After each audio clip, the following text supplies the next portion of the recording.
الحمد لله رب العالمين والصلاة والسلام على سيد المرسلين محمد وآله وصحبه أجمعين إلى يوم الدين أما بعد فأعوذ بالله من الشيطان الرجيم بسم الله الرحمن الرحيم أحل الله البيع وحرم الربا.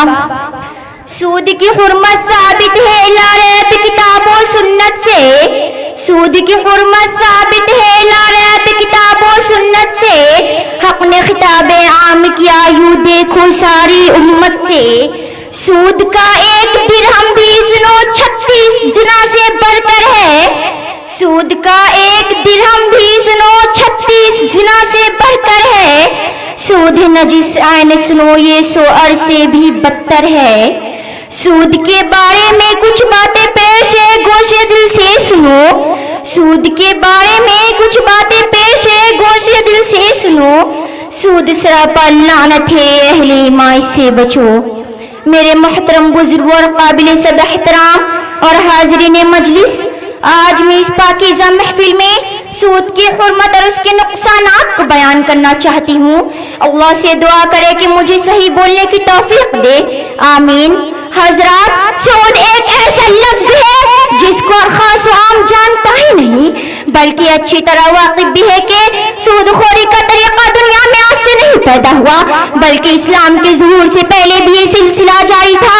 لیکن آج کے دور میں اس بدترین فعل کو اس قدر عام کر دیا گیا کہ لوگ اپنی کم عقلی اور بدبختی کی وجہ سے معاشیات، اقتصادیات اور تجارت کے لیے ریڑھ کی ہڈی سمجھنے لگے ہیں، جبکہ مسلم معاشرے کے لیے دماغ کی حیثیت رکھتا ہے جو انسان کو اندر سے بالکل کھوکھلا کر دیتا ہے.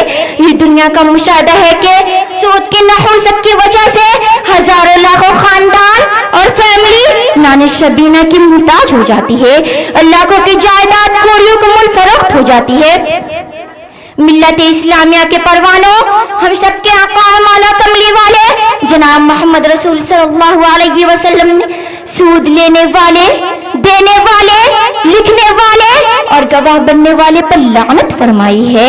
اور اعلان خداوندی بھی ہے کہ اللہ تعالیٰ نے خرید و فروخت کو حلال کیا اور سود کو حرام قرار دیا. سود کی نحوست کی وجہ سے بہت سے غریبوں کے گھر ساز و سامان، زیورات اور زمین و جائیداد ختم ہو جاتی ہے اور بعد میں انہیں در بدر کی ٹھوکریں کھانی پڑتی ہے.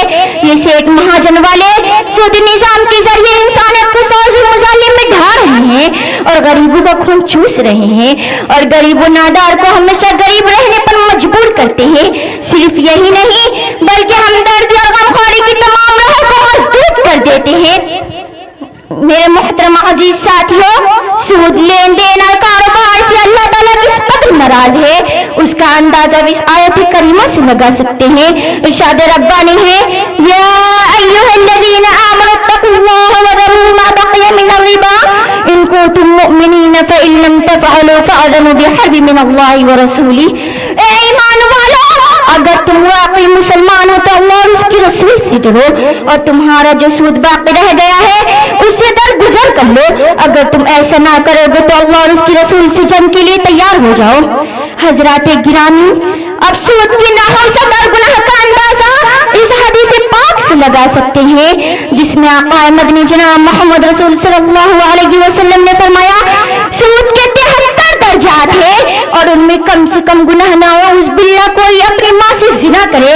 اور مزید ارشاد فرمایا کہ سود کا ایک درہم لینے کا گناہ 36 مرتبہ اپنی ماں سے زنا کرنے سے زیادہ سخت ہے، جبکہ زنا خود ایک شدید ترین گناہ ہے اور وہ بھی اپنے ماں کے ساتھ. ان کا مرتکب ہونا تو سود کے آخری درجے کا گناہ کس قدر شدید ہوگا.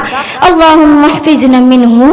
اے دنیا میں رہنے والوں، سود کی حرمت یاد کرو. اے دنیا میں رہنے والوں، سود کی حرمت یاد کرو، اس کی نحوست یاد کرو اور اس کی لعنت یاد کرو. میرے محترم بزرگوں اور دوستوں، جب آپ صلی اللہ علیہ وسلم شب معراج میں تشریف لے گئے اور جہاں آپ کو جنت و جہنم اور انبیاء کرام کا دیدار کرایا گیا، وہیں آپ نے سود خوروں کو بھی دیکھا جن کے پیٹ بڑے بڑے گھروں کے مانند تھے. یہ وہی بیاج اور سود کھانے والے تھے جو دنیا میں لوگوں سے مقروض اور روپے سے زیادہ وصول کیا کرتے تھے.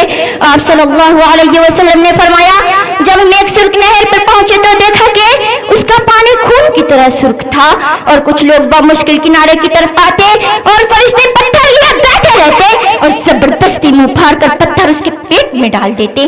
میرے دوستو، یہ سود خوروں کا انجام۔ سود کے متعلق اللہ تعالیٰ نے قرآن میں ارشاد فرمایا، الذین یأکلون الربا لا یقومون الا کما یقوم الذی یتخبطہ الشیطان من المس، یعنی جو لوگ سود کھاتے ہیں وہ نہیں کھڑے ہوں گے قیامت میں قبر سے مگر جس طرح کھڑا ہوتا ہے یعنی شیطان اس کو اپنا خطی بنا دے، لپٹ کر یعنی حیران و مدہوش۔ ملت اسلامیہ کے پاس والوں، آج کل ہم سب کو ہر وقت پیٹ کی فکر رہتی ہے، مال حاصل کرنے اور پیٹ بھرنے کے لیے حلال اور حرام کی پرواہ نہیں رہی۔ مال و زر کے لیے اپنے کوشتر کو بے مہار کی طرف بالکل آزاد سمجھا جا رہا ہے، جبکہ ایک مسلمان کے لیے سب سے پہلی اور آخری چیز شریعت اسلامیہ ہے، نہ کہ عقل۔ سود اس لیے حرام ہے کہ اس میں صاحب مال اپنے لیے نقصان کی پہلو کا کاروبار نہیں ہوتا بلکہ نفع ہی نفع کا طلب ہوتا ہے۔ آدمی کو اپنے آمدنی کی ذرائع پر بہت گہری نظر رکھنی چاہیے۔ آمدنی اگر حرام ہو تو نہ اس کی دعا قبول ہوتی ہے نہ اس کی صدقات قبول ہوتے ہیں۔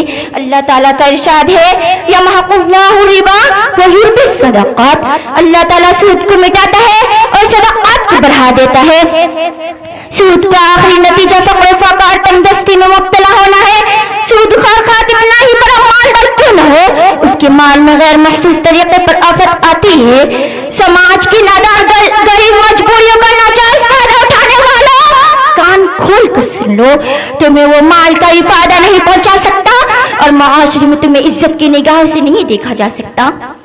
رشوتی سود کھا کھا کے اے غافلو، رشوتی سود کھا کھا کے اے غافلو، خوب موٹے ہوئے ہو ذرا سوچ لو، سب قیامت میں چربی پگھل جائے گی، سب قیامت میں چربی پگھل جائے گی، بے نمازی کی صورت بدل جائے گی۔ میرے دوستو، حضور صلی اللہ علیہ وسلم نے فرمایا، روزی کو دور مت سمجھو، کوئی آدمی اس وقت تک مر ہی نہیں سکتا جب تک کہ اس کے مقدر میں روزی لکھ دی گئی ہو اور اس کو نہ مل جائے، لہذا حلال روزی کماؤ اور حرام کو چھوڑ دو۔ اللہ تعالی ہم سب کو حرام کمائی سے بچائے اور سچی توبہ کی توفیق دے۔ ہم عہد کریں کہ ہم ہرگز ناجائز کمائی سے مال نہیں کھائیں گے اور سودی کاروبار سے اپنا دامن بچائیں گے تاکہ ہم سود کے وبال سے بچ سکیں۔ اللہ تعالی ہمیں عمل کی توفیق دے۔ انداز بیاں گرچہ بہت شاخ نہیں ہے، انداز بیاں گرچہ بہت شاخ نہیں ہے، شاید کہ تیرے دل میں اتر جائے میری بات، وما علینا الا البلاغ۔